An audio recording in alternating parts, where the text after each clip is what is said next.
Hey guys, tonight we're heading somewhere quiet, a little strange, and honestly, kind of majestic. There's a giraffe, but don't worry, it's not in a zoo, not even close.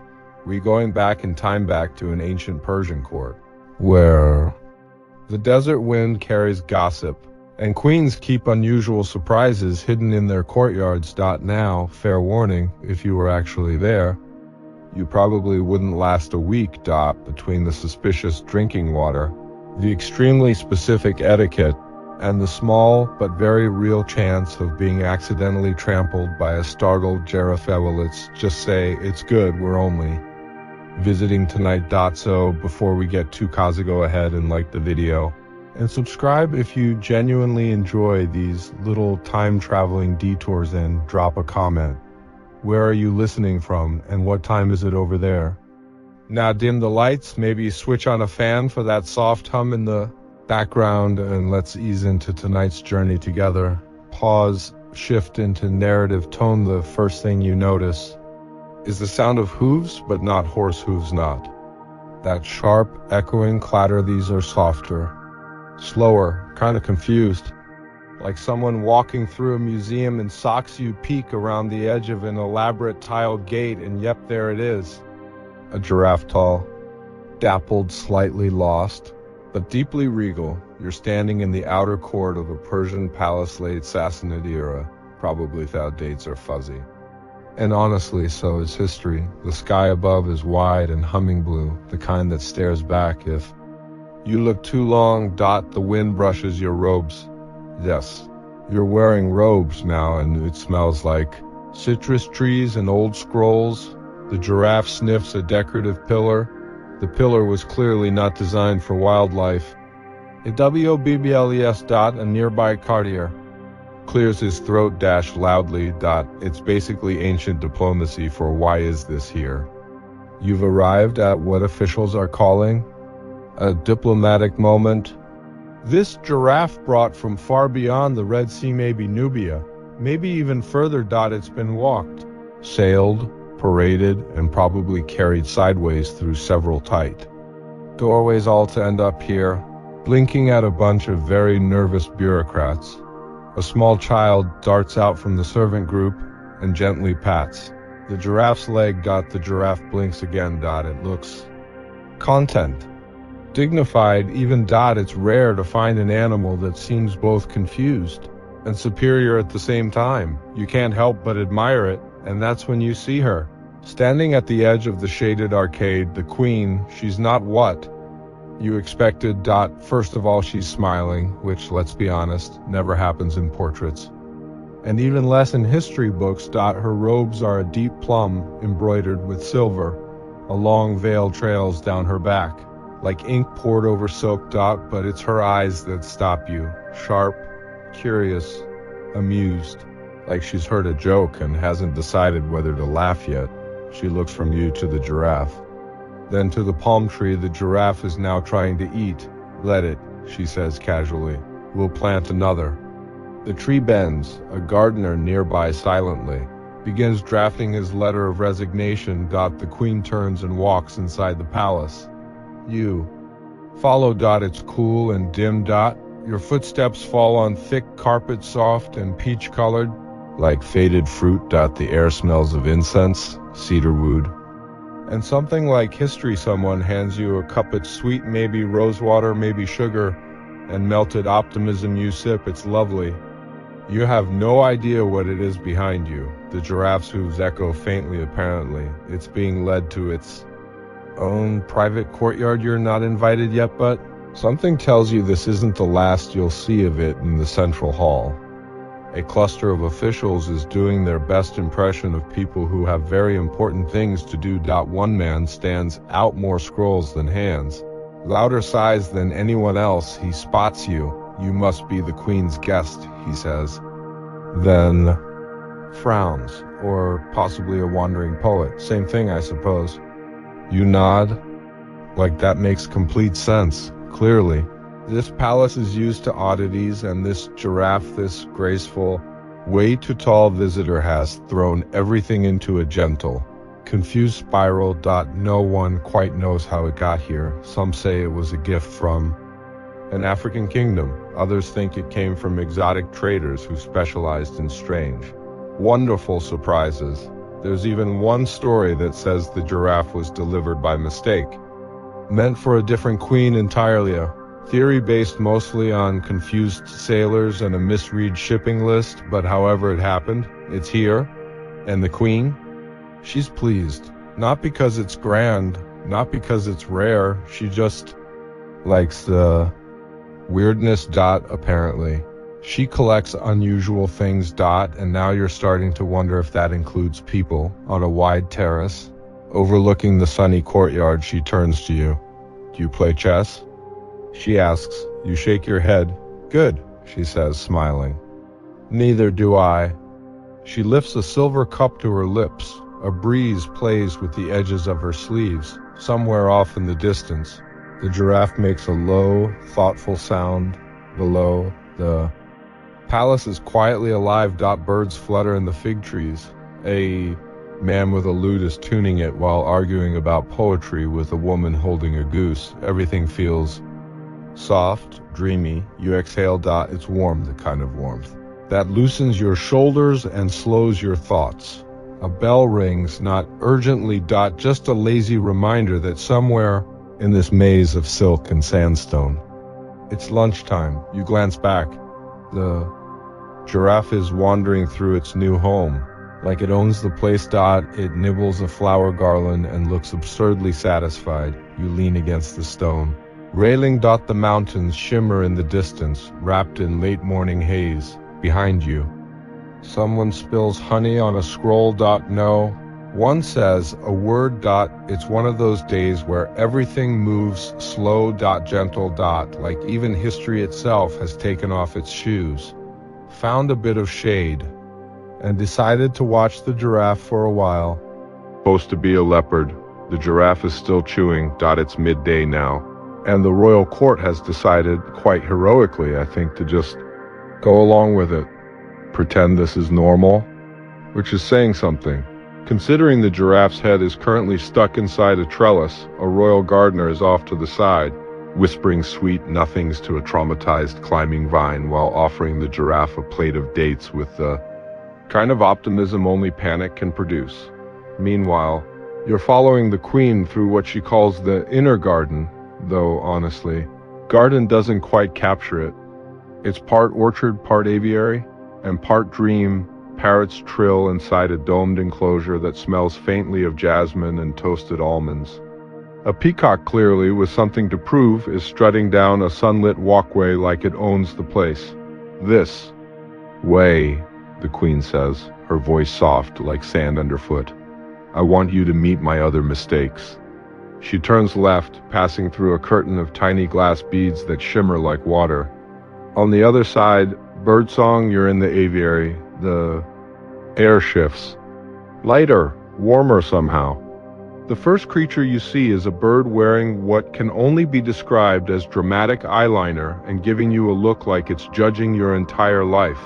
There are doves arguing in slow, passive-aggressive coos. A tiny heron who seems to be writing poetry in its head, and a group of owls who absolutely refuse to wake up until sundown. One of them is sitting on a little velvet cushion labeled **** Minister of Silence. ****, the queen lifts her arm, and a hupua sleepy little bird with a crown of feathers lands on it like this is their daily routine. He only speaks when he disagrees, she says. You get the feeling she's not just talking about the bird. You step carefully. Not because you're afraid, but because the whole room feels delicate, like it runs on some old magic. Move too fast, speak too loudly, and it might all disappear. You pass a terracotta bowl filled with saffron water. The scent hits you in the chest. It's soft, warm, like your thoughts are slowly being wrapped in silk. A courtier appears from a side room, holding a clay dish with jewel-toned fruit slices and a tiny spoon carved from rosewood. They offer you a bite of something that tastes like a mix between a pear and a fig and somehow also. Politely, like sunlight. Then a snort from behind a gilded screen. The giraffe's head appears. Either it wandered in on its own, or someone's been bribing it with treats again. The queen just sighs and smiles. He's an optimist. She says, I admire that in a neck. A peacock flutters past in a huff. A monkey deeply offended by a slightly crooked fountain points at the water spout with the self-righteousness of an art critic. The queen leads you onward. Through a low archway, the giraffe, thankfully, does not try to follow. The air changes. Again. Cooler this time, scented with crushed mint and sun-warmed clay. You've stepped into a domed courtyard, circled by arches. Each arch leads to a different space, each home to something. Odd dot to your left. Desert foxes gathered around a chessboard. They're not playing, of course, but they look like they are, and that's enough. Dot to your right. A pond with 3 turtles and 1 deeply judgmental ibis. According to a little plaque nearby, the turtles are named after the queen's most valued virtues. Asterisk, asterisk, patience, confusion, mild, alarm. The queen pauses beside a low wall and gestures for you to sit. You do, easing down onto a cushion that smells faintly of cloves and camel hair. Off in the distance, the giraffe is nibbling a curtain again. You know, the queen says, almost casually, the giraffe was supposed to be a leopard. You blink. The letter was smudged, she explains. Very tragic. You're still not sure if she's joking. Some say she ordered the giraffe on purpose, an animal that didn't roar. Others believe it was a diplomatic mix-up, too expensive to send back and too fascinating to ignore. Either way, it stayed. And somehow, it became hers. It listens, she says quietly. Most people don't. You glance at the giraffe and, yes, it really does look like it's listening. Maybe to the wind. Maybe to a very shy caterpillar. But listening, still, you start to wonder what that means. The queen has moved again, this time to a stone bench beneath a tangle of hanging bird cages. Most are empty. One holds a bird that sings only after it sneezes. Another houses a parrot that knows exactly 3 sentences and refuses to learn a 4th. This palace, she says, slow and thoughtful, is full of creatures that don't belong. A pause. That's the point. She lowers herself onto the bench with the grace of someone who has never once rushed. A servant brings her tea in a cup shaped like a pomegranate. She doesn't drink it, just holds it like it's not quite sure what kind of tea it wants to be yet. You sit with her in silence, not the heavy kind. The good kind, the kind that wraps around you like thick curtains and makes everything feel far away and safe. The only sounds are the soft drip of water somewhere nearby, and the occasional, joyful thump of giraffe hooves when it discovers a new bush. One of the foxes possibly. Mild alarm yawns dramatically and curls up on the queen's slipper. She doesn't move. I once asked a sage what makes something royal. She says, still not looking at you. He said, it's whatever makes people look twice. Then she turns, looks straight at you. Her gaze is curious, but kind. You, she says, have been looked at twice today. Once by me, once by the giraffe. That's either very good or very worrying. You laugh, quietly. She does too. There's a warmth here, and it doesn't come from the sun. A soft, strange warmth, like time itself has decided to pause and lounge. While near the turtle named Confusion. Just as you start to rise, she holds up one finger. Before you go, she says, take this. She hands you a small pouch. Inside, a tiny wooden giraffe, smooth and hand-carved, smelling of sandalwood and secrets. A reminder, she tells you that not everything strange is a mistake. And with that, she waves you off back toward the palace, where lunch is waiting, and somewhere in the kitchens, someone is almost certainly trying to explain that under no circumstances should the giraffe be given melon wine again. You shuffle back through the inner palace, the carved giraffe still warm in your hand. There's a faint scent of mint and citrus clinging to your sleeves. The light here is always soft, filtered through those delicate arched windows, the ones carved so intricately that they scatter sunlight across the walls like golden lace. Somewhere nearby, someone's playing a harp, slowly, like they're only half listening to themselves. The corridor ahead begins to narrow, and everything grows. Quieter, cooler, the hum of the outer court fades away, replaced by something more subtle like water moving under the floor, not a fountain. Something gentler. Beneath your feet, you realize. Small channels of water are flowing hidden in the stone, part of an ancient system meant to cool the palace in the midday heat, and it works. The air shifts at your ankles, dry heat giving way to a soft, whispered breeze. You pause at an open doorway, stepping into what can only be described as a sanctuary of shade. No animals here. No courtiers, just quiet, just shadow, just a kind of stillness that feels like it's been sitting here for centuries. This, you sense, is the queen's true domain. The walls are thick and silent, wrapped in draped velvet. The rooms don't have doors, just archways. Everything breathes with a kind of ancient calm.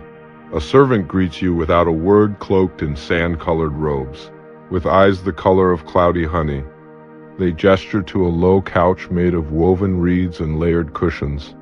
The fabric smells faintly of fig leaves and saffron. Time slows here. On the far wall, there's a mosaic indigo and gold of a woman holding the sun in one hand and a dove in the other. You think it might be the queen.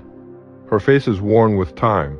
The dove looks smug, perfectly intact. That harp music has followed you somehow, though the player remains unseen. And now it's joined by the faintest chimes, maybe bells, maybe wind stirring something delicate. You lie back, slowly, letting your head sink into a cushion that feels exactly right. Somewhere off in the distance, you hear the giraffe again, a soft snort, and the unmistakable sound of someone trying and failing to gently shoo it away with polite hand gestures. Then, the queen returns. Her hair is unbound, now soft curls streaked with silver. Her robe is lighter. She's barefoot, moves like someone trained to walk across ancient scrolls without leaving a crease.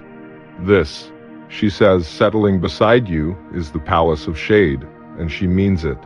That's its real name, apparently. Her great-grandmother named it during an especially bright year when shade was seen as an imperial treasure. Servant brings you a glass of something cool and pale green. It smells like cucumber, mint, and memory. You sip, and almost immediately, your body starts forgetting how to hold tension. Out beyond this space, the court is still turning, talking treaties, planning banquets, chasing rumors. But in here, none of that matters. The queen doesn't hold audiences here. No proclamations, no strategy, just quiet, light, and the occasional debate about whether doves feel regret. She tells you a story, not about kingdoms or wars, but about a cat who refused to leave her. Mother's throne for 14 years and was eventually declared a minor goddess of patience. It's probably true, or maybe it's about the queen herself. Either way, you don't ask. A breeze stirs the curtains. The scent of roasted almonds wafts in from somewhere, hinting that the palace kitchens are either experimenting with dessert or trying to calm down the librarian, who is rumored to get moody around this time of day. You wander now, together. Room by room, each space quieter, cooler than the last. In one. There are no windows at all, just a dome ceiling with thousands of tiny holes punched through it.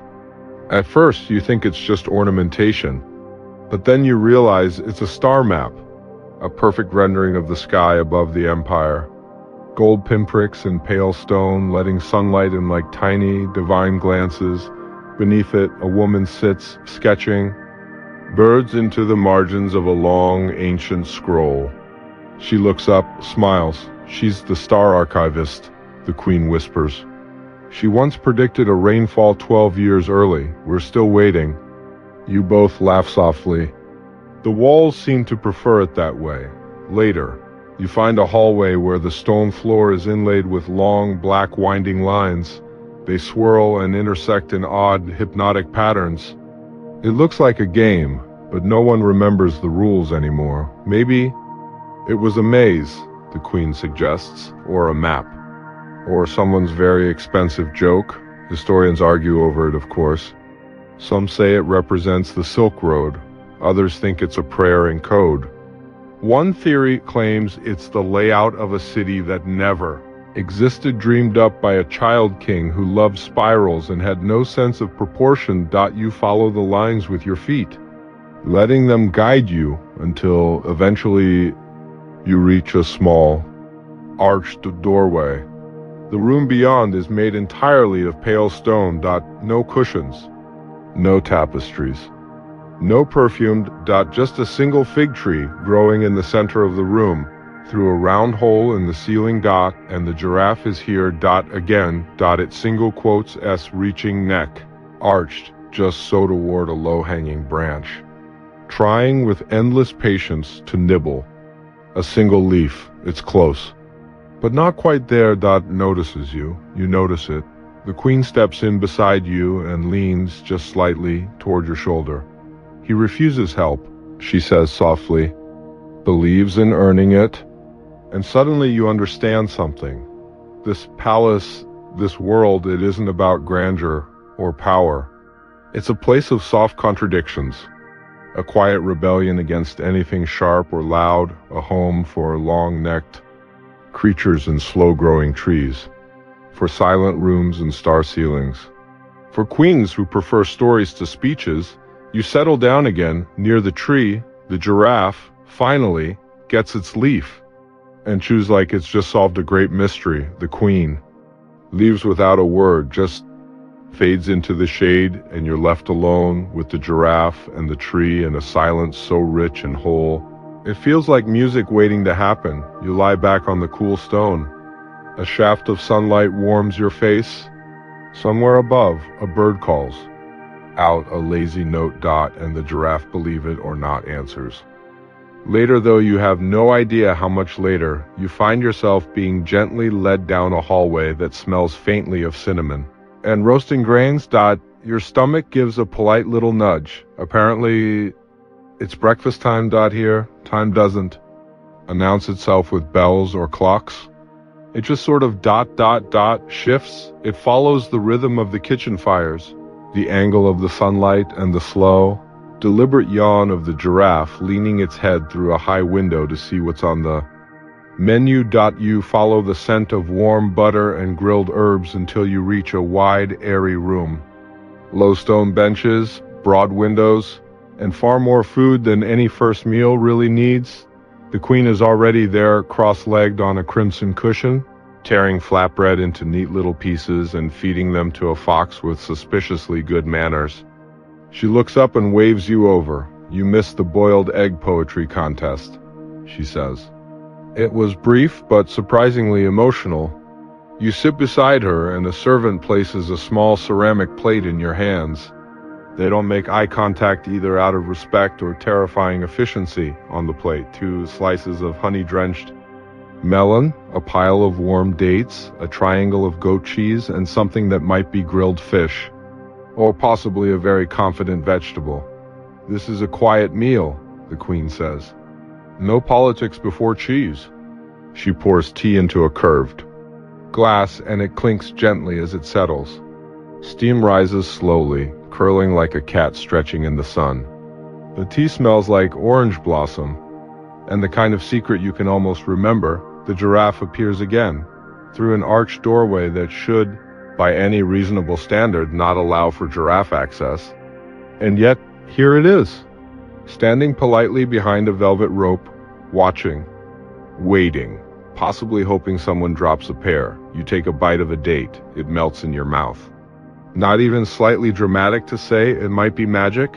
Across the room, a group of advisors sits in a loose semicircle, pretending to review scrolls, while very obviously watching the giraffe. One has a bird perched on his shoulder. Another is making hand gestures at a tortoise. You briefly wonder, is this normal? Or have you gently shifted the gravitational pull of the palace just by being here? The queen offers you a spoonful of something. White and creamy, sour yogurt, she says, studying your face. It wakes up your tongue before your brain can object. You try it? It's sharp, tart, not unpleasant, like a polite slap from a stranger. Wearing expensive rings after a few peaceful minutes of chewing, sipping, and discreet giraffe watching, the queen leans in and lowers her voice like she's about to share. Court gossip.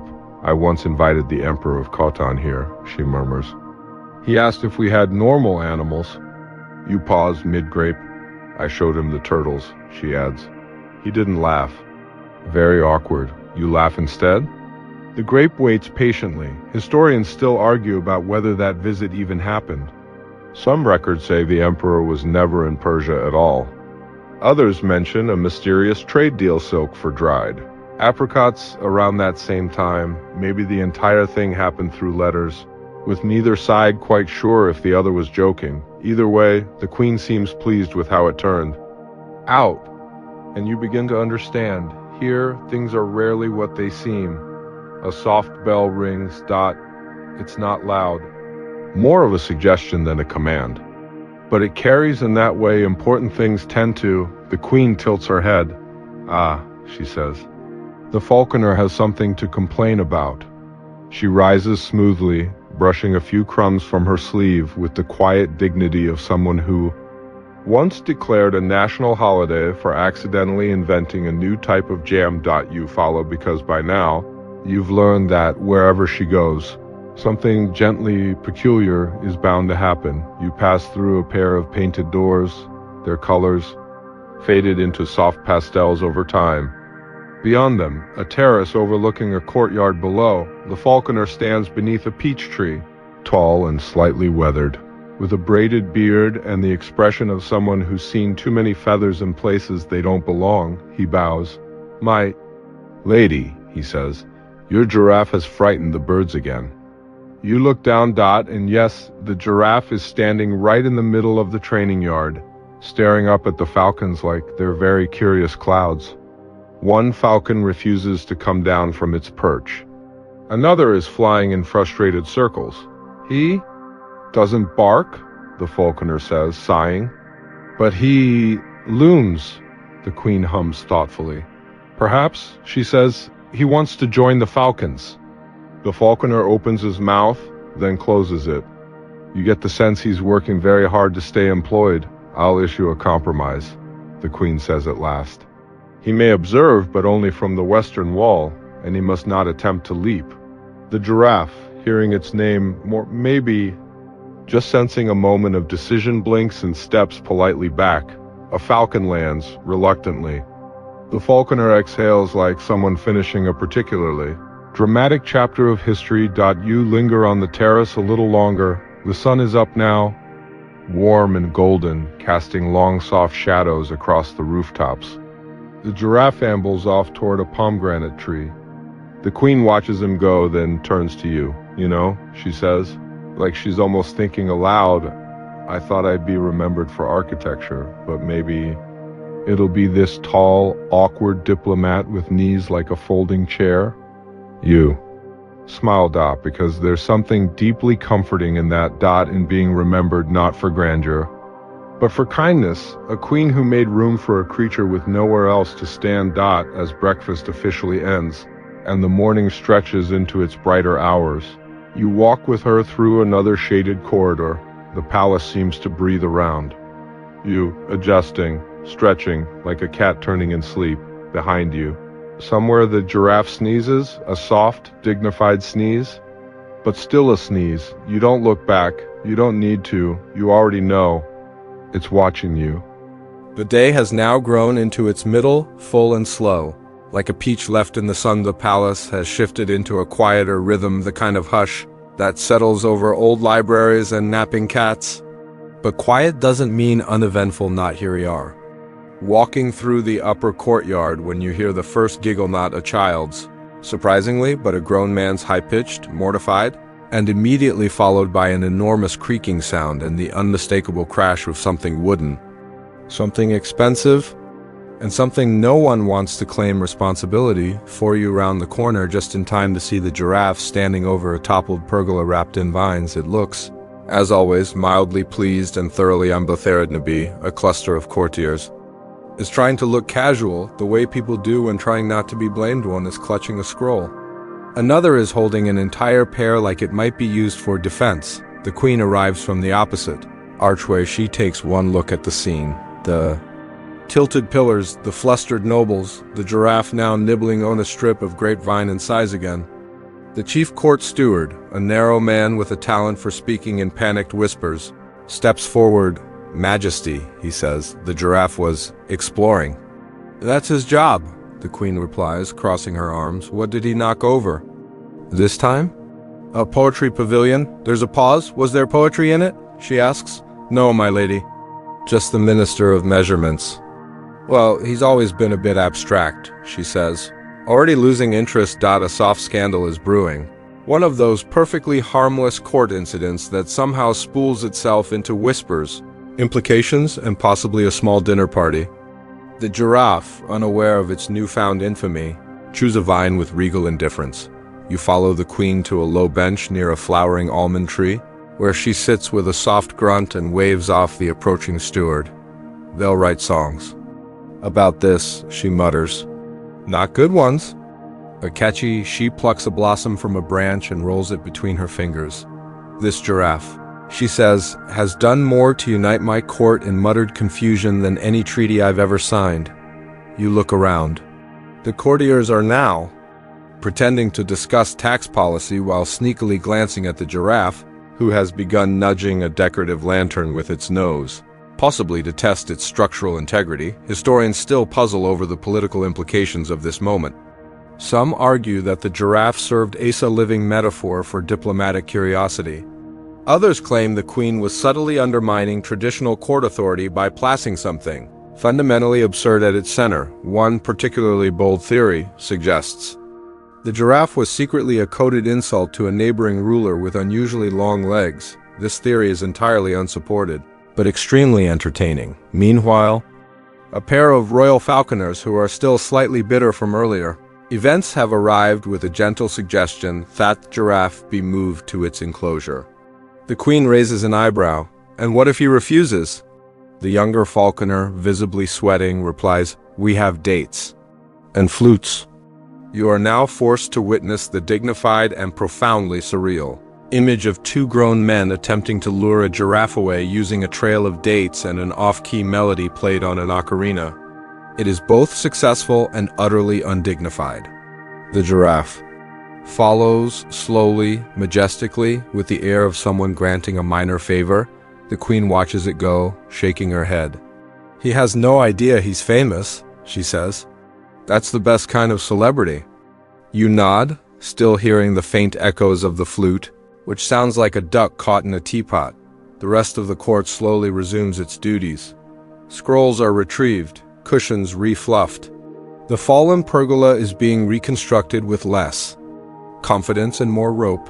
You wander off toward the west wing of the palace, where a sun-dappled colonnade leads to a narrow staircase. A guard nods you through, clearly under instructions to let you explore, or possibly assuming you're the new court official of unusual guests. It's hard to tell. The stairs, you find yourself in what must be the oldest wing of the palace. Here, the ceilings are lower. The tiles are uneven. The air smells of dried ink, aged honey, and the faintest trace of something citrusy and burned. Possibly marmalade. Possibly alchemy. You pass a small alcove where two scholars are arguing in whispers about giraffe-related omens in ancient texts. One insists a giraffe is a symbol of divine generosity. The other argues it represents a tall warning. Neither can agree on whether hoofprints in clay count as prophetic. You press onward and discover a tiny chamber tucked behind a heavy velvet curtain. Inside, the walls are covered in soft murals, lions dancing with snakes, birds riding clouds, and in the very center, a single giraffe surrounded by stars. It's unmistakably this giraffe, the same sleepy eyes, the same lopsided ears. You blink. The painting must be recent, yet it already feels ancient. On the floor beneath it, someone has laid out a small dish of pomegranate seeds and a folded note. You don't read the note, it seems private. But you do hear the queen's voice behind you. "He wandered in one night," she says softly. "Stood there for an hour, just stared at the wall. You turned to see her in the doorway, arms crossed, the faintest smile playing at her lips. Maybe he saw himself, she continues. Or maybe he was just hoping for fruit. You both look back at the mural. The giraffe, eternally surrounded by stars, seems utterly unfazed. The queen sighs, as if amused by her own legend. "They'll say I was mad," she says. "That I gave the court to a long-necked foreigner and held meetings with turtles. Maybe they're right." She glances at you. "But wouldn't you rather be remembered for something that made people?" Blink twice, you nod. You understand now, in this palace of shade and whispering tiles, where politics and poetry blend like warm tea, the giraffe is more than a spectacle. It's a mirror, a tall, blinking reminder that not everything grand must make sense, and sometimes the best kind of scandal is the quiet kind, the one that makes people smile as they whisper it behind fans and fig trees. Outside, the music begins. Again, not the off-key flute this time, but something deeper, slower. Strings plucked in a shaded courtyard where the giraffe now lies, legs folded delicately. Chewing contentedly on a palm frond, the queen turns and vanishes down the corridor without another word. You remain a moment longer, watching the painted. Giraffe stare back at you through the centuries. It does not blink. The women's quarters are quieter than the rest of the palace, but not in a still, empty sort of way. It's the hush of shared secrets, of silk brushing against tile, of half-finished sentences trailing into laughter. You're escorted there by a servant named Layla, whose bracelets chime like wind in copper leaves every time she gestures. Often.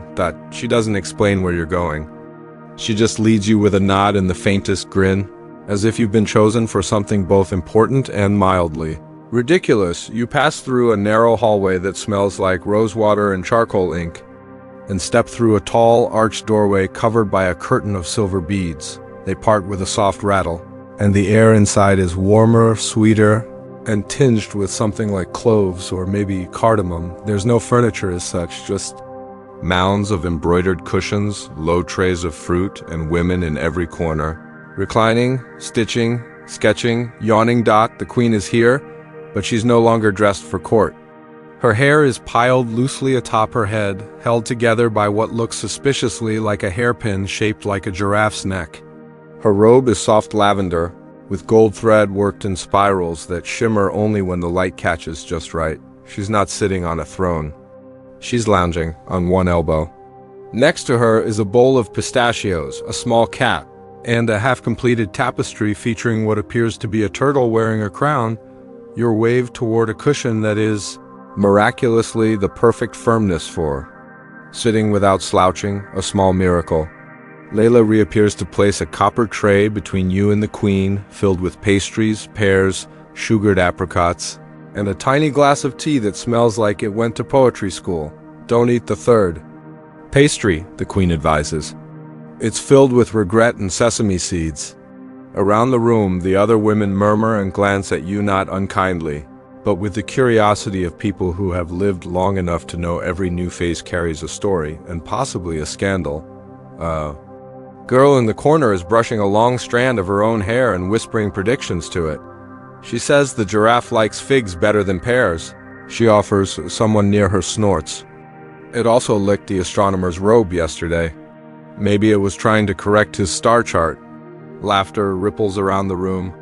Soft, sleepy, knowing, one woman older than the others, with henned fingers and a voice like warm gravel, beckons you over. Do you dream in color? She asks. You nod. Then you'll fit in just fine? She returns to braiding a long strand of silk into what looks like the outline of a mountain, or possibly a hairstyle. It's unclear. The queen is now balancing a grape on her forehead while reciting a poem about shadows. She loses the grape halfway through the second stanza, and no one helps her retrieve it. A small victory for gravity. You realize this is not a formal audience, not an event you were meant to witness. It's something else. And exhale. A room full of women who are not being watched, not being painted, not being written into scrolls. Just being. One of them begins to sing softly, a lullaby, or perhaps a prayer, but her voice is barely louder than the whisper of Thuin through the latticework windows. It weaves through the room like mist, and even the cat stops licking. It's pause for a moment to listen. You lean back against a cushion and let your gaze drift. The walls here are covered in murals not of battles or emperors, but of gardens, stars, fabrics draped over riverbanks. One shows a woman standing beside a giraffe, both staring up at a crescent moon. The giraffe's neck curves like a river. The woman's hand rests on its shoulder. Is that supposed to be you? You ask the queen, nodding toward the mural. She glances at it, shrugs. Might be my great-grandmother. Or a dream I had after too much melon, hard to say. She plucks a pistachio from the bowl and examines it as if it might confess.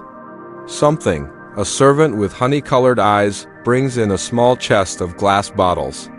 Perfumes. You realize. The room immediately swells with scent, sandalwood, orange blossom, saffron, something deeper and mossy that makes your eyes close for a second without meaning to. Each woman selects a bottle at random and dabs a bit behind. Her ears, on her wrists, in her hair. One of them taps a dot of scent on the cat's forehead. The cat does not object. You may choose one. The queen tells you, you pick a bottle shaped like a teardrop. The scent is like green figs, rain-damp stone, and the idea of a memory. It doesn't make sense, but it fits. The queen nods. Good. That one's called Too Late for Regrets. You ask if the giraffe has ever come in here. He tried once, says a girl lounging with a sketch pad. Made it as far as the outer curtain before he sneezed and backed out. He respects boundaries, the queen adds, mostly unless food is involved. Historians still speculate whether this part of the palace in Naruni was as relaxed and informal as tales suggest. Some say the queen maintained strict protocol even here. But the stories that echo loudest are the ones like this. Laughter in the sunlight, songs sung in secret, the scent of cinnamon on the breeze, and one tall creature who never quite fit anywhere else, but somehow belonged everywhere. You don't want to leave, but the sun is tilting lower in the sky now, casting long, sleepy shadows across the tile. The queen rises, stretches like a cat, and announces nap time not as a command, but as a royal suggestion. Tell me, she says, looking over her shoulder as she walks away. Do you think giraffes dream of being shorter, just to see what? It's like, you consider that for a moment, you still don't have an answer. By late afternoon, the palace begins to shimmer. Not from heat, though the warmth still hangs like a silk shawl over every stone arch, but from light. That particular slanted sunlight that turns walls to honey and shadows to lace. It's the hour when the giraffe starts to wake up from its second nap, when the court musicians forget which tune they were practicing, and when even the guards start to loosen their belts just a little. You're walking now along the eastern arcade, where sunlight filters through stained glass windows the size of bedsheets. They scatter pools of green, blue, and rose-colored light across the marble floor like someone dropped a box of jewels and didn't bother to pick them up. You pause in one of those pools. It's purple, which feels like a mood. The giraffe, you're told, has wandered toward the bathhouse courtyard. For the shade, someone says, and the echo. Apparently, it enjoys the sound of its own hooves on mosaic tile.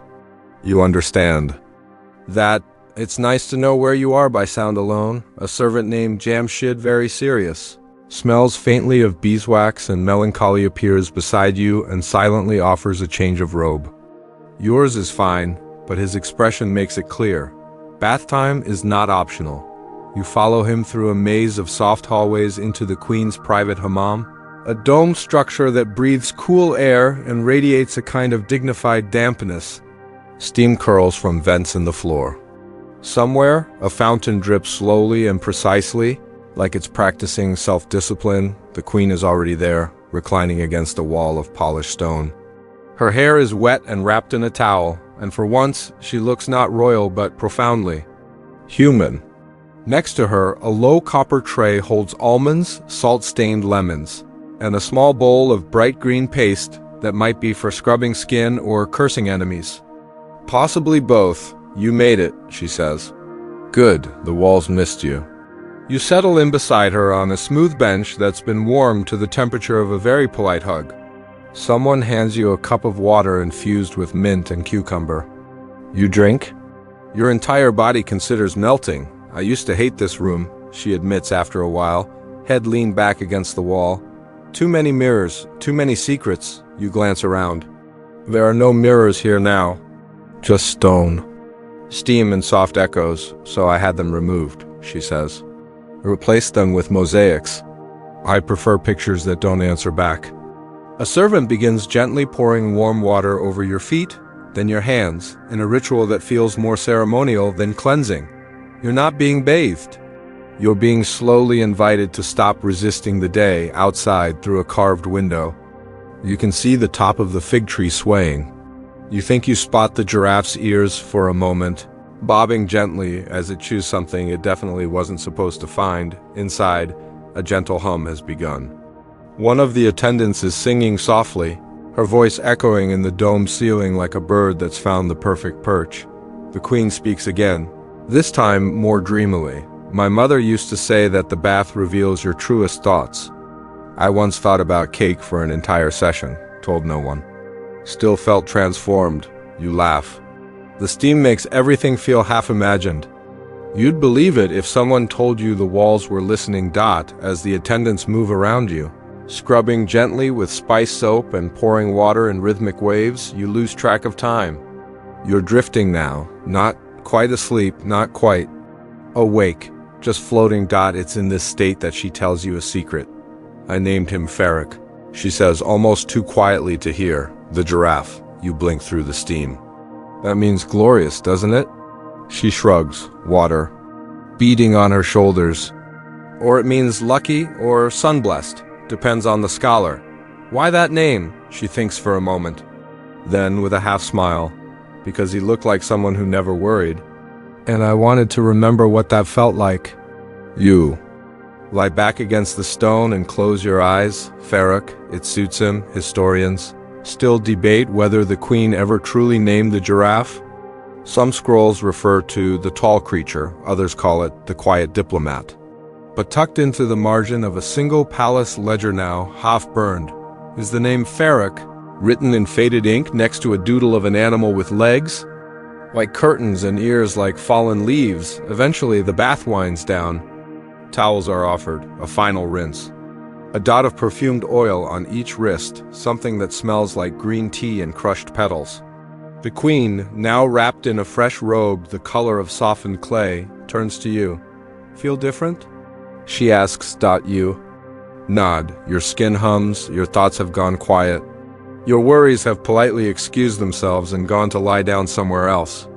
Good, she says, because now you're ready for the Hall of Disappointments. You blink. The what? But she's already walking away, hair loose down her back, humming something that might be a lullaby or might be a warning. You follow, because by now, you've learned when the queen invites you to something absurd, it's always worth the walk. You pass through a narrow stairwell carved with faint outlines of birds mid-flight. One of them has been scratched to look like it's wearing shoes. You don't ask why. At the top of the stairs, a heavy wooden door. The queen pushes it open with the ease of someone who's done it 1,000 times. Inside, a long, echoing hall, filled with shelves and boxes and slightly broken objects. This, she announces, is where we keep everything that didn't work. She points to a row of clay water vessels shaped like swans, leaked from the beaks, a stack of scrolls, treaties never signed, mostly due to grammar. A bronze sculpture of what looks like a lion with too many teeth, artist insisted. It was accurate, we disagreed. The giraffe is not here. But a painting of him is very small, tucked into a corner behind a cracked sundial and a sandal labeled left but unfaithful. You can't stop smiling. The queen walks the room like she's greeting old friends. They say failure is the mother of wisdom, she says, reaching for a dusty fan that collapses at once. I say it's the aunt with questionable taste who tells better stories. You wander through the room, gently touching broken inventions, misfired poems, and ceremonial hats that should never have been ceremonial. Each object carries a whisper of something that almost worked, and somehow, it's all comforting. You ask her why she keeps it. So I remember, she says simply. And that not every odd thing needs fixing. Some of them just need a room. Outside, the sun finally begins to slip below the rooftops, casting long amber beams through the high windows. You turn once more to the little giraffe painting. His expression is, as ever, perfectly neutral, but somehow amused. You bow slightly, just in case he's watching. The sun has fully tipped its golden bowl. Evening drips across the sky in streaks of violet and apricot, and the palace responds the way it always does, by stretching, sighing, and preparing for the kind of gentle commotion only twilight can bring. You're walking now through the courtyard of the Seven Lamps, a space designed specifically to look mysterious and slightly too symmetrical. Every corner holds a lantern, lit just moments ago by barefoot attendants who walk in pairs and hum to keep rhythm. The air smells of burning myrrh and the faint salt of an approaching breeze. The queen has sent for you again, though you were already halfway to her without knowing it. By now, your feet know where to go? Or maybe it's the giraffe, trailing somewhere in the distance. That leads you. You find her in a small amphitheater carved from smooth stone, a place where sounds echo just enough to feel thoughtful, but not loud enough to be dramatic. It's used for moonlight lectures, poetry, and the occasional musical rehearsal that turns into dessert. Tonight, however, it holds a different purpose. This, the queen says as you approach, is the dream rehearsal. You blink. It's not a play, she adds. It's a collective forgetting. Practiced weekly, keeps the mind flexible. She gestures for you to sit on a cushion shaped like a peach slice. A tiny boy passes you a warm bowl of milk with saffron. You're not sure whether to drink it or stare into it until it reveals something. You sip. Around the amphitheater, a small group of musicians begins to play slow, winding notes on a flute. Made of bone and a stringed instrument that may once have been a boat. There's no melody, just suggestion. You start to feel like you've forgotten something important, which is apparently the point. The queen begins. She doesn't announce her story. She simply starts speaking in a voice soft enough that everyone has to lean just a little to catch it. Once, she says, I dreamed I was a bowl of pomegranates. I knew each seed by name, and then I was eaten by a very polite camel. I thanked him. There is no reaction from the crowd. Not because they aren't listening, but because this is normal. She continues. Another time I was the moon's umbrella, held aloft by a stork in exile. He sang songs of cinnamon and broken weather. When I asked where he was going, he said, somewhere quieter than this. I think he meant my left elbow. A young woman nearby closes her eyes. A man in a gold-trimmed robe slowly begins to draw circles in the dust with his finger. You feel loose, not unmoored, but definitely untied from something. Like a sandal unbuckled at last. The queen turns to you, still narrating her dream. And then I saw you, walking backward through a door that had never opened, carrying a feather that glowed when you doubted it. You dropped it in the fountain. Maybe it sank. Very rude. Everyone looks at you. Not unkindly. Just to see if you'll deny it, you don single quote to. One of the musicians shifts the tone. The flute turns toward something lighter, brighter. Like a memory returning. And the queen sighs softly, like letting out an idea that no longer needs housing. That's enough for now, she says. If we rehearse too much, we might remember something. There's a murmur of agreement, a few bowed heads, one spontaneous yawn that sparks three more. You stretch, the milk bowl now empty, your limbs liquid. The queen remains seated, but leans toward you, eyes twinkling under the growing moonlight. Dreams, she says, are the empire's soft currency. You can't trade them, but they'll pay you back eventually. She doesn't elaborate, but she doesn't need to. The stars are coming out now. Not dramatically, just one at a time, like they're sneaking into a party they weren't invited to. The musicians pack up their odd instruments with the reverence of gardeners, trimming old vines. And then, because this palace always has one last surprise per hour, you hear a gentle tap. Tap, tap, tap, tap. It's the giraffe. He stepped into the edge of the amphitheater, careful not to crush any cushions, and is now staring up at the moon with a look that might be either deep understanding or minor indigestion. It's impossible to tell. He always comes for the ending, the queen notes, never for the beginning. He says it's more satisfying. You glance at her. He says, She shrugs. We all interpret giraffes differently. Historians still puzzle over the nightly dream rehearsals. Some think they were a method of political bonding. Others argue they were satire and elaborate joke against the rigid bureaucracies of the day. But a few suggest something gentler, that in a world of scrolls and rules and treaties, the queen simply made room for nonsense and called it sacred. You rise, limbs feeling like they've just remembered how to be useful. The giraffe watches you with those heavy-lidded eyes that know more than they admit. You bow your head slightly. It does not bow back, but it does blink, which may be the same thing in giraffe language. As the rest of the audience disperses in a quiet rustle of robes and sandal straps, the queen remains seated, arms resting on her knees, humming something slow and circular. You linger at the edge of the amphitheater. The night is warm, filled with the scent of sandalwood and melon skin. Somewhere far off, a bell rings once low and soft, as if reminding the stars to take their places. The giraffe leaves first. One careful hoof step at a time, you follow, not because anyone told you to, but because this place runs on stories, and yours still isn't done. Night has fully arrived now, not as a curtain drop, but as a soft hum, like someone quietly closing every door in the palace, one after another, until only dreams are left to wander. You walk through the lantern-lit paths with no clear destination. The stars above are thick and content, crowding close like distant cousins at a quiet family gathering. Crickets chirp near the water channels that snake through the gardens. The air smells of jasmine and cold stone. You think you're alone, until you hear the slow, familiar clip of hooves behind you. The giraffe is back. Ferric, yes. You've committed to the name, now ambles along at a polite distance, his steps so gentle you wonder if he's deliberately trying not to startle your thoughts. His head tilts left and right, scanning the night like he's looking for a lost tune or a misplaced philosopher. You reach the edge of a wide reflecting pool, long as a ship and smooth as obsidian. The moon is so clear in its waters, you feel as if you could wade in and walk to it. Ferric lowers his head, sniffs the water, and gives a soft exhale. It stirs a ripple that distorts the moon's face, just enough to make it smile crookedly. A quiet voice breaks the moment. You're up late. The queen, of course. She's not dressed as a queen again. This time it's something simpler, a deep blue robe with loose sleeves and no jewelry, except a thin silver chain wound twice around one wrist.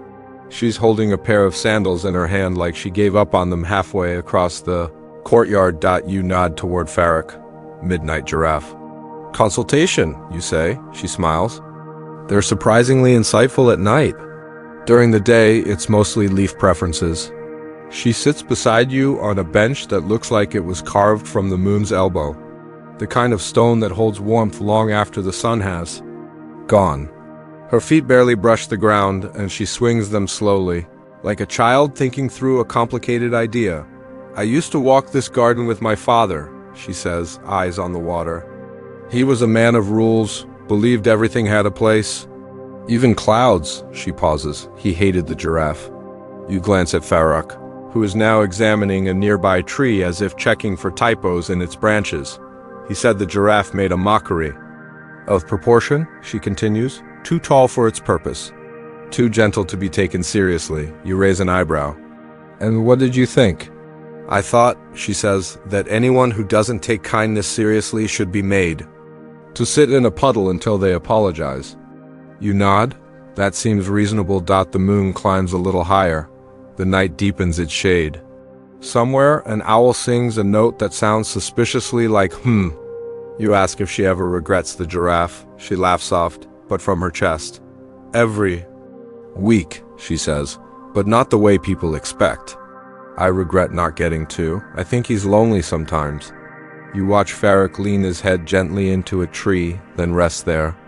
Just for a moment, like even he needs something solid to lean on once in a while. Do you ever feel like that? You ask. She looks at you, surprised. Then after a moment, only when I forget that being strange doesn't mean being alone. A breeze stirs, the water ripples. A lantern flickers. The shadows stretch and roll over the stones, like they've decided to change places for the evening. Do you think history will remember any of this? You ask. You don't mean the giraffe, really? You mean the garden, the moonlight? The softness. She answers without turning. History remembers the loud things, but time remembers the quiet. She stands, dusting off her robe. Come, I want to show you the hall of unwritten letters. You follow her through a narrow, vine-draped passage. The giraffe trails behind like a sleepy chaperone. The hall of unwritten letters is exactly what it sounds like, a long corridor lined with scrolls that were never sent. Some are rolled neatly and tied with ribbon. Others are half-finished thoughts, smudged with thumbprints and late-night ink spills. None are labeled. All are anonymous. This is where we place things we couldn't say, the queen explains, but needed to say anyway. You pick one at random. It reads, I'm sorry for laughing at your hat. It was a good hat, it just surprised me. Another says, if I were a different sort of person I would have stayed, but I wasn't. Some are full pages. Others are just words. One simply says, greater than please remember my name. You feel something in your chest. A small click. As if one of your forgotten thoughts just found a home, the queen stands at the far end of the corridor, brushing her hand over a row of scrolls like they're wind chimes. We add one every year, she says. Sometimes I write to my future self, sometimes to my giraffe. She smiles. Would you like to write one? She doesn't wait for your answer, just hands you a sheet of paper, a brush, and a bowl of ink that smells like wild figs and chance. You don't think? You write. You don't need to know what it means yet. The paper knows when you're done. She takes it without reading and places it in a small wooden drawer shaped like a question mark. That's where we keep the ones still deciding who they're for. You both leave the corridor in silence. Ferric is already gone, probably back in his favorite courtyard. Humming through his nose and judging the trees again, the queen walks you to a guest chamber. The doorway is carved with the shape of an N. Open palm, fingers outstretched, as if offering peace or asking for a very polite high five. She pauses there. Sleep well, she says. And if you dream of giraffes, be sure to bow. They like good manners in dreams. You step inside. The room is lit only by starlight filtered through lattice windows. On the pillow, a single date, slightly warm, a small comfort. Or, perhaps, a bribe from history itself. You lie down, and the sounds of the palace settle in around you, stone cooling, leaves whispering, maybe a very faint snore from a tall friend somewhere not far off. Your eyes drift closed. The past hums like a lullaby. Night has fully arrived now, not as a curtain drop, but as a soft hum, like someone quietly closing every door in the palace, one after another, until only dreams are left to wander. You walk through the lantern-lit paths with no clear destination. The stars above are thick and content, crowding close like distant cousins at a quiet family gathering. Crickets chirp near the water channels that snake through the gardens. The air smells of jasmine and cold stone. You think you're alone, until you hear the slow, familiar clip of hooves behind you. The giraffe is back. Ferric, yes. You've committed to the name. Now ambles along at a polite distance, his steps so gentle you wonder if he's deliberately trying not to startle your thoughts. His head tilts left and right, scanning the night like he's looking for a lost tune or a misplaced philosopher. You reach the edge of a wide reflecting pool, long as a ship and smooth as obsidian. The moon is so clear in its waters, you feel as if you could wade in and walk to it. Ferric lowers his head, sniffs the water, and gives a soft exhale. It stirs a ripple that distorts the moon's face, just enough to make it smile crookedly. A quiet voice breaks the moment. You're up late. The queen, of course. She's not dressed as a queen again. This time it's something simpler, deep. Blue robe with loose sleeves and no jewelry, except a thin silver chain wound twice around one wrist. She's holding a pair of sandals in her hand like she gave up on them halfway across the courtyard. You nod toward Ferric. Midnight giraffe. Consultation, you say. She smiles. They're surprisingly insightful at night. During the day, it's mostly leaf preferences. She sits beside you on a bench that looks like it was carved from the moon's elbow, the kind of stone that holds warmth long after the sun has gone. Her feet barely brush the ground, and she swings them slowly, like a child thinking through a complicated idea. I used to walk this garden with my father, she says, eyes on the water. He was a man of rules, believed everything had a place. Even clouds, she pauses. He hated the giraffe. You glance at Farak, who is now examining a nearby tree as if checking for typos in its branches.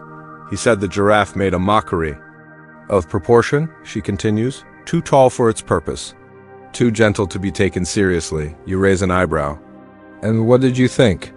I thought, she says, that anyone who doesn't take kindness seriously should be made to sit in a puddle until they apologize.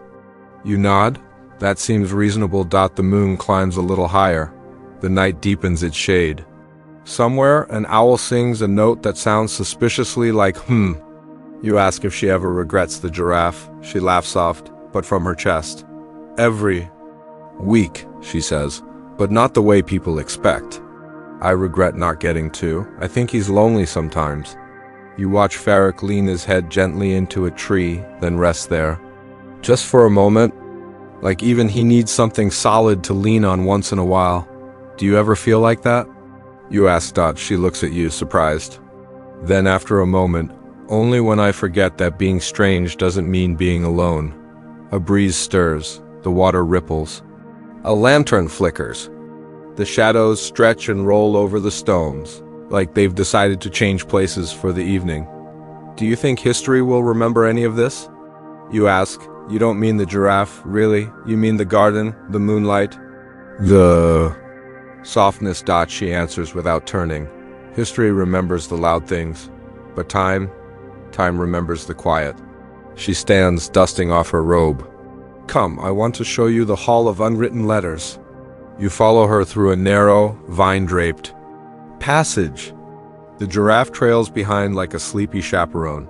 The Hall of Unwritten Letters is exactly what it sounds like, a long corridor lined with scrolls that were never sent. Some are rolled neatly and tied with ribbon. Others are half-finished thoughts, smudged with thumbprints and late-night ink spills. None are labeled. All are anonymous. This is where we place things we couldn't say, the queen explains, but needed to say anyway. You pick one at random. It reads, I'm sorry for laughing at your hat. It was a good hat, it just surprised me. Another says, if I were a different sort of person I would have stayed, but I wasn't. Some are full pages. Others are just words. One simply says, greater than please remember my name. You feel something in your chest. A small click. As if one of your forgotten thoughts just found a home, the queen stands at the far end of the corridor, brushing her hand over a row of scrolls like they're wind chimes. We add one every year, she says. Sometimes I write to my future self, sometimes to my giraffe. She smiles. Would you like to write one? She doesn't wait for your answer, just hands you a sheet of paper, a brush, and a bowl of ink that smells like wild figs and chance. You don't think? You write. You don't need to know what it means yet. The paper knows when you're done. She takes it without reading and places it in a small wooden drawer shaped like a question mark. That's where we keep the ones still deciding who they're for. You both leave the corridor in silence. Farak is already gone, probably back in his favorite courtyard. Humming through his nose and judging the trees again, the queen walks you to a guest chamber. The doorway is carved with the shape of an N. Open palm, fingers outstretched, as if offering peace or asking for a very polite high five. She pauses there. Sleep well, she says. And if you dream of giraffes, be sure to bow. They like good manners and dreams. You step inside. The room is lit only by starlight filtered through lattice windows. On the pillow, a single date, slightly warm, a small comfort. Or, perhaps, a bribe from history itself. You lie down, and the sounds of the palace settle in around you, stone cooling, leaves whispering, maybe a very faint snore from a tall friend somewhere not far off. Your eyes drift closed. The past hums like a lullaby. The palace by mid-morning is a different place altogether. The hush of dawn has lifted, replaced with the faint clink of dishes. The soft murmur of conversation and the distant hump of someone dropping an entire stack of ceremonial cushions. No one hurries. This is not a place for hurrying, but there's a rhythm to the movement now. Like a city slowly remembering how to breathe, you're in the kitchens. Or, more accurately, a cloistered side courtyard where food decisions are made by consensus, gossip, and a very stern woman named Parvana who can dice an onion while arguing about astronomy. She welcomes you with a grunt and a nod. You're late. Sit, eat something regrettable. The queen is already here, seated cross-legged on a low stool, watching a man frantically try to defend his pancake theory. You suspect this is the infamous syrup debater. It needs both pomegranate molasses and honey, he insists. Otherwise, it's not imperial, it's just breakfast. You see what I mean? The queen murmurs to you, eyes sparkling. He has opinions like furniture sturdy, but unnecessarily large. You're handed a plate. The pancakes are suspiciously soft and smell of cinnamon and something else. Something that reminds you of old letters and wildflowers. You try one. It's better than it has any right to be. The queen watches you. Terrible, isn't it? You nod solemnly. A disaster. I may need another. 2 more, she tells the cook, for emotional recovery. The courtyard fills with warmth, not just from the food, but from the steady undercurrent of comfort that exists between people who've shared too many meals to keep track. Conversations overlap. Someone mentions the giraffe has been spotted, investigating the garden pond again. Another offers a theory that he's searching for his reflection, or a frog friend. Possibly both. Parvana returns with a stack of flatbreads and sets them down with the kind of authority usually reserved for delivering royal decrees. You're joining the food council, she says to you. New blood. We need someone to veto. Come in occasionally, you nod. It seems like an important civic duty. The queen leans in. Food here is how we debate without swords. You can tell a kingdom's heart by what it eats when no one's watching. You glance around. There's a bowl of preserved lemons, a small pyramid of pistachios, dates wrapped in rose petals, a tray of cheese shaped like moons. It all feels like a very edible form of philosophy. She continues, quieter now. When I first inherited this place, I thought I had to change everything, prove I deserved it, make it sharper, stronger. But the giraffe changed that. You blink. The giraffe? She sips her tea. He was the first thing I couldn't command. He arrived, looked around, licked the marble, and decided he'd stay if we let him nap where he pleased. He never bowed, never spoke, and yet he softened everything. You remember seeing him with the musicians, the astrologers, the guards, the gardeners? No ceremony, just presence? A walking reminder that not everything needs fixing. Some rulers have lions, she says. I have a poet with hooves. Historians still argue over the giraffe's purpose. Some call him a diplomatic gift. Others, an exotic indulgence. A few more romantic scholars insist he was a kind of mirror reflecting the kingdom's absurdity back at itself. Gently and without judgment, you're distracted by the appearance of a small girl in the doorway, clutching a scroll nearly as long as she is. She marches directly to the queen and hands it over with the solemnity of someone delivering a moonbeam. The queen unrolls it, squints and sighs. Another marriage proposal. This one from a minor lord who writes in rhyme. She reads aloud, greater than. To thee, O queen, whose gaze is fire, I offer goats and some desire. You almost choke on your tea, Parvana mutters. 3rd one this week. The queen rolls up the scroll and tosses it into a large basket marked later, perhaps never. Then she turns to the girl. Any good news? The girl thinks for a moment. The fig tree bloomed early. The queen smiles. Excellent. That's worth more than goats. Later, you wander back into the hallway with the queen. The morning is ripening. The light now has shape edges, shadows, warmth. Servants pass by with trays of ink and scrolls. A young boy carries a lute that's larger than he is. The giraffe's shadow sweeps briefly across the garden path, tall and thoughtful. I think the problem with ruling, she says as you walk, is that everyone assumes it should look like control. But what if it looks like this? She gestures toward a sunlit courtyard where two old men are debating the uses of rainwater, and a child is attempting to teach a chicken how to bow. What if the legacy is softness? She muses. Kindness. Wrapped in curiosity, a little absurdity. Some giraffe-height wisdom. You pause at a doorway. There's music drifting from somewhere in oud, a flute, maybe even a voice warming up for the noontime songs. You ask her, would you have ruled differently without the giraffe? She stops walking. Looks up, thoughtful. I might have worn more serious shoes, she says finally. But no, I think he reminded me how to listen and how to let things be. That's harder than it sounds. You both step into the sunlight somewhere. Behind you, a scroll flutters open on a windowsill. The wind catches it.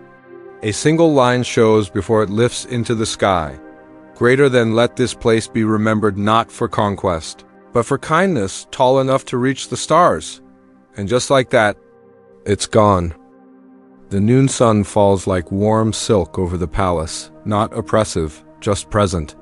A steady golden press that softens edges, slows movement, and reminds everyone that now is the time for shaded porticos, chilled fruit, and conversations that do not require punctuation. You find yourself on the veranda overlooking the palace menagerie, not the wild, roaring kind you'd expect from stories of emperors, but a more dignified collection of animals with personalities and opinions.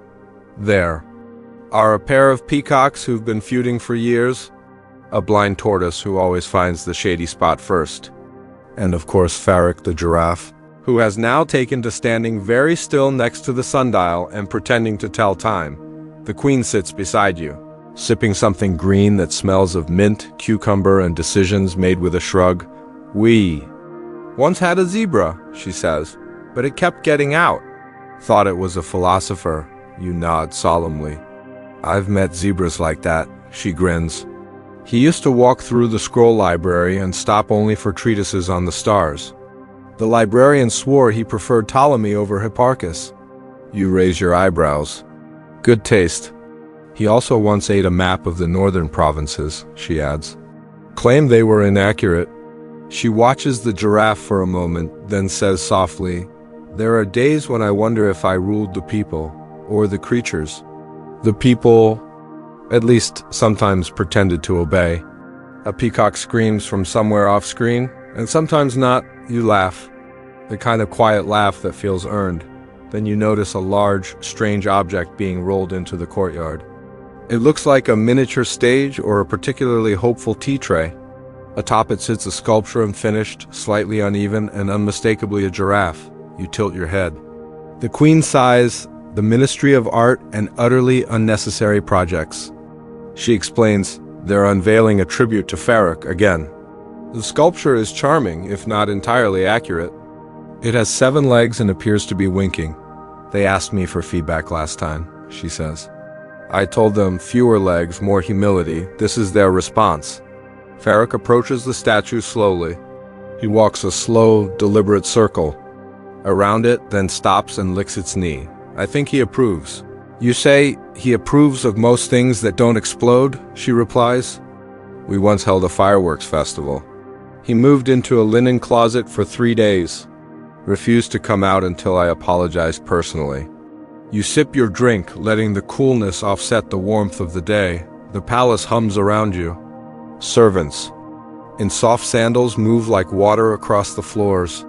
A poet in a very serious hat recites verses to a sleepy audience of cats. One of the cats yawns in iambic pentameter. You ask the queen what her proudest law has been. She leans back. Oh, that's easy. The right to change one's title every spring. You blink. You passed a law about titles? She nods. People used to be stuck with whatever they were born into. Scribe, tailor, fig bucket carrier. Now, every spring they can choose a new title? Something that feels closer to the soul. You pause, absorbing that. What's yours? You ask. She grins. This year, the royal encourager of naps and slight rebellions. You consider, I like it. Suits you. She gestures toward you. You'd be the historian of questions no one asked. You beam. I'll take it. Historians still puzzle over the spring titles decree. Some dismissed it as frivolous. Others saw it as revolutionary, a subtle unbinding of identity from duty. One letter survives from a baker who became the minister of Crust and Quiet Songs and claimed it changed his entire relationship with sourdough. Ferric steps into the shade beneath your veranda and settles his chin on a bench, eyes half closed. The sculpted giraffe beside him now looks less like a tribute and more like a confused cousin. You know, the Queen murmurs. When he first arrived, people laughed, called him a toy, a curiosity. She pauses, and then one morning a diplomat refused to sign a treaty unless the giraffe was present. He said, and I quote, "I need someone in the room who won't lie to me." You smile. Did it work? She shrugs. The treaty was signed. The giraffe ate a ceremonial ribbon. Everyone left satisfied. There's a piece to this place that doesn't come from silence, but from belonging. Everything here has a role, even the oddities, even the unfinished. Especially the unfinished. You watch as the palace begins its afternoon shift. Tables are cleared, sunlight slants just so, someone begins tuning a harp. A servant brings you a small dish of chilled quince with salt and mint. It's strange and perfect. You feel your eyes grow heavy, not with exhaustion, but with a kind of contentment that sneaks up quietly, like a blanket draped over the day. I think, the Queen says, finishing her drink, the most revolutionary thing I ever did was decide I didn't need to be impressive all the time. You nod, that feels true. And Rare got the giraffe size a long, slow sound that seems to say yes to everything and nothing at once. The Queen closes her eyes and adds, "One last thought before the sun tips past its peak. History can keep its battles. I'll keep my giraffe." Afternoon thickens, not in a heavy way, but in that slow, syrupy fashion unique to palaces where the walls remember being cool and the air has nowhere better to be. Somewhere, a gong is struck, once not loudly, but with the tone of a polite librarian trying to clear their throat in a cathedral. You're sitting now in the garden of once forgotten things. It's not called that officially, of course. On maps, it's labeled something dignified like the Eastern Inner Terrace of Botanical Contemplation, which sounds considerably more bureaucratic. But everyone here knows its real name. It's where things go when they've lost their purpose, but not their charm. A collection of odd statues lines the pathway, each slightly tilted, slightly cracked, and wholly unnecessary. A sundial stuck permanently on snack time. A fountain that babbles only in rhymes. A marble bench shaped like a sleeping camel who looks justifiably annoyed. You sit beside the Queen on this particular bench, your backs resting against the camel's well-carved hump. She's peeling an orange with a ceremonial dagger, which you suspect is more fruit knife than political weapon these days. People always want progress, she says, slipping you a slice. Faster scroll delivery, taller doors, more echo in the courtyards. You nibble the orange. It tastes like summer trying to remember its lines. But sometimes, she continues, what we need is permission to just be weird and beloved and unnecessary. She gestures toward the garden. Everything here was once considered useful. Now it's simply delightful. She offers another slice. It's a good retirement plan. A breeze rustles through the trees that were planted centuries ago by gardeners with dreams of shade and future naps. You can hear the palace musicians practicing in the distance, their notes carried softly by the wind like gossip between clouds. Ferric appears, of course. He moves through the gate with his usual grace, a careful, deliberate tiptoeing that somehow makes him seem like he's wearing formal shoes. He pauses at a statue of a scholar with a pigeon on his head, tilts his neck, and gives the pigeon a long, contemplative sniff. Then he moves on. You know, the Queen says, he always visits this garden in the afternoon. Never in the morning. Never at night, only when the shadows are just this length. You glance around. Why? She shrugs. Maybe he's inspecting the shadows, making sure they're growing properly. You nod, it checks out. Ferric eventually settles beside a shallow pond shaped like a teacup. He bends his long neck and gently laps water, pausing every few sips to look around, as if pretending he isn't drinking but rather contemplating the temperature. A small child wanders into the garden holding a basket of apricots. He looks at you, then the Queen, then the giraffe. He doesn't speak, just walks up to Ferric and places an apricot on a flat rock near his hooves. Ferric leans down, sniffs, and gently noses the apricot aside as if to say, "Thank you, but I'm watching." "My sugar today." The child nods and walks away. Mission complete. You watch this tiny exchange unfold with the kind of respect usually reserved for grand political gestures. "Does he eat anything?" You ask. "Leaves, paper, sometimes my speeches." You raise your eyebrows. I took it as editorial feedback. The queen deadpans. The sun continues its slow descent, casting long shadows that stretch across the garden like lazy cats. One lands directly over a forgotten mural paint, faded, story unclear. You ask what it once depicted. "No one remembers," she says. "That's the point. It's here because it meant something to someone once. That's enough." Historians often overlook this garden. It contains no declarations, no wars, no treaties. But the locals say that if you sit here long enough, something you've forgotten will find you. Not in a dramatic revelation, just a gentle tug, a familiar scent, a sound from childhood. A giraffe-shaped memory you didn't know was missing. The queen closes her eyes, leaning back against the marble camel. "You know," she says, "sometimes I wish I could declare an official nap time. Not for sleep, just for letting things pause." You smile. "Would anyone listen?" "Only the important people," she says. "The bakers, the librarians, the person who plays the harp at dusk." A gardener walks past, humming to a plant. Not singing, humming to the plant. You're fairly certain the plant hums back. You stay like this a long time, just sitting, watching. The shadows shift, the air cools. The giraffe eventually ambles off, likely to inspect something he has no intention of fixing. You suspect he knows more than he lets on, but he's polite enough not to interrupt. "Do you ever wonder?" The queen murmurs, "If the parts of history that matter most aren't the battles or the buildings, but the moments no one bothered to record?" You look around, a garden of forgotten things. A queen who peels oranges with ceremonial daggers. A giraffe who keeps the afternoon in balance. You nod. Absolutely. Evening returns as it always does, here not suddenly, not dramatically, but with a kind of graceful inevitability, like someone gently lowering a curtain over the sun. The sky turns the color of steeped hibiscus. Shadows climb the walls.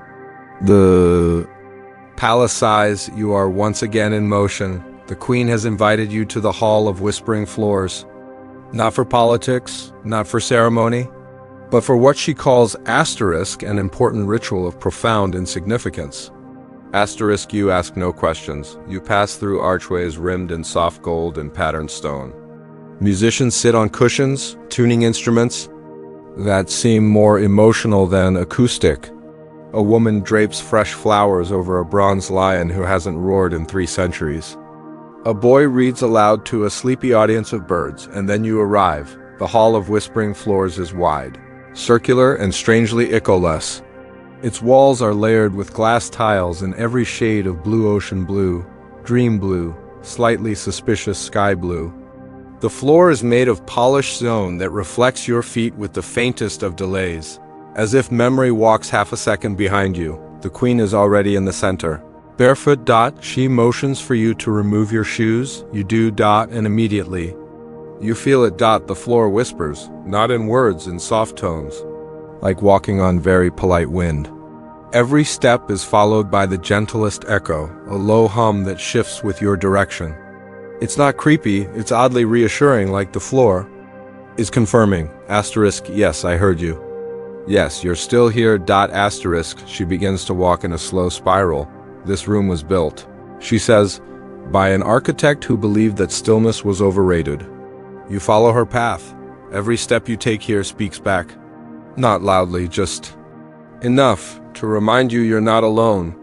You walk quietly behind her, the floor humming in agreement. Once, she says, I hosted a summit here. 7 rulers from 7 cities. They spent 6 hours in silence, just pacing in circles. No arguments, no speeches. Just footsteps and echoes. They left more relaxed than I've ever seen them. She turns to face you, and that, she says, is the true purpose of diplomacy. You continue walking. The air in the hall is cooler now. The blues on the wall deepen. You feel like you're inside a dream built by someone who used to be a lake. Farrick arrives, not through the door, but from a side hallway where you're quite certain there was a wall earlier. He steps delicately onto the floor, each hoof creating the softest thrum. He walks once around the room, then settles near a tiled column and begins to chew. On what looks like a historical pamphlet, you've stopped being surprised.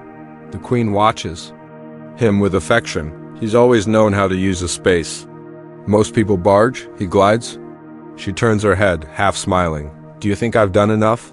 She asks. The question lands like a feather light, but somehow heavy where it rests. You pause, then reply, you made a kingdom where floors whisper. Gardens remember and giraffes are taken seriously. She exhales, long and slow. Good, she says. That's all I ever wanted. There's a moment of silence, filled only by the quiet musical breath of your footsteps. Then she walks over to a small recess in the wall and pulls out a round object wrapped in cloth. With great ceremony, she unwraps it and reveals a tambourine. She hands it to you. For the next part of the ritual, she explains, you must walk 3 circles while gently jingling. You raise your eyebrows. Why? She shrugs. Tradition. And mild humiliation. It keeps the ego in check, so you walk, you jingle. Farrick comes. The Queen smiles. Historians still debate the nature of this room. Some argue it was an acoustic experiment. Others claim it was a meditative chamber. But there's a third theory. The one no scholar can fully confirm, that it was simply a gift, built for no purpose other than to remind people they are real. They are heard, and they are allowed to be a little bit ridiculous. You hand the tambourine back. She tucks it away, and then, together, you sit in the center of the hall. No talking, no rituals. Just the shared breath of twilight settling in the tiles. I'm tired, she says softly. Not of ruling, just of being looked at. You nod. That's why you built this place, isn't it? So you could be watched less, she smiles faintly, and heard more. Outside, you hear the distant call of a night vendor selling figs. A musician plucks a low, final note. The wind turns. Warm again, Farrick stands, stretches, and walks away, vanishing once more into a corridor that possibly doesn't exist. Shall we? The Queen asks. You rise. As you walk to the door. The floor hums behind you, one soft sound for each step, as if it's saying goodbye without being dramatic about it. Just before you leave, you turn back. The room waits quietly, glowing faintly. With memory. It won't forget you. You step out into the lavender blue air of evening, where lanterns flicker on like thoughtful punctuation marks, and the stars begin to gather their thoughts. Night has settled now, not just overhead, but in the walls, the walkways, the very folds of your robe. It's the kind of night that doesn't need to be loud. The kind of darkness that seems to wink at you and say, asterisk, there's nothing left to prove today. Asterisk. You walk beside the Queen through the west garden, where the trees lean in just slightly as if offering private counsel. The scent of night-blooming flowers drapes over everything, jasmine, tuberose, and a hint of something like old parchment. And spice cake. Tonight, she says, I want to show you the place I never show anyone. You don't speak, not out of fear or formality, just ... Because this feels like a moment best handled by silence. You pass beneath an arched doorway carved with vines, past the quiet moon pool, past a long hallway where light drips from hanging lanterns like honey from a slow spoon, and then she opens. A small wooden door. It creaks just enough to be charming. The room inside is small, round, the walls are lined with shelves, and on those shelves sit hundreds, maybe thousands of tiny objects, a stone carved into the shape of a pear, a glass marble with a single gold thread inside, a broken sandal, a feather wrapped in blue thread, a button with an engraving too small to read. This, she says, is the room of almost forgotten things. You step inside. It smells like sandalwood, dust, and soft memories. I started collecting when I was a child, she says. Little things that didn't belong anywhere else. You pick up a tiny copper bell. It doesn't ring, it just vibrates quietly when you touch it. What do they mean? You ask. She shrugs. Depends on who asks. To me, They're reminders of people, moments, silences, laughter that happened once and was too brief to write down. You look closer. Some items are labeled in delicate handwriting. One reads, asterisk, the pebble I held during the storm we survived by laughing too loudly. Asterisk, another, greater than. Asterisk, the spoon Ferric stole and then returned under mysterious circumstances. Asterisk, you smile. Do historians know about this room? She shakes her head. Of course not, they'd ruin it. She lights a small lantern and places it in the center. Of the floor, the room glows. She sits cross-legged on a cushion that looks like it's never held anyone else. You follow suit? This is the place I go, she says, when I want to remember who I was before anyone needed me to be anything. You understand. Completely. FAROKH appears in the doorway. Not all the way in. Just enough for his long head to poke through, eyes warm and curious. He looks at the shelves, makes a small huffing sound, and then delicately backs away, as if saying I was never here. The Queen grins. He left something here once, she says, a leaf. Perfectly symmetrical, placed right there. She points to an empty spot. I think it was his way of participating. You lean back, letting your shoulders rest against the wall. This place. You say, feels like the inside of someone's heartbeat.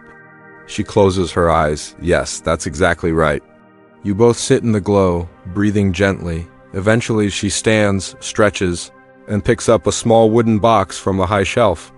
She hands it to you without ceremony. Inside is a folded piece of silk, and in the silk is a key. I don't know what it opens anymore, she says, but I feel like it belongs to you now. You take it. There's no weight to it, but it feels significant all the same. You exit the room and she closes the door behind you. The lock clicks like a satisfied sigh. Together, you walk slowly back toward the guest wing. The palace has dimmed itself, lanterns turned low, voices hushed. Even the air seems to whisper rest now, traveler. As you pass the central courtyard, you stop. Ferric is lying in the grass, legs tucked, eyes half closed. The moonlight kisses the top of his head. You swear, just for a moment, that he looks like a statue carved from soft intentions and impossible proportions. I wonder what he dreams about. You whisper. The Queen shrugs gently. Maybe he dreams of being shorter, she says. Or maybe he dreams of stars low enough to nuzzle. You both stand there, watching the giraffe, watching the night, watching the kind of quiet that only happens in places not trying to be remembered. Then she touches your arm, a brief, kind gesture. I'm glad you came, she says. So am I.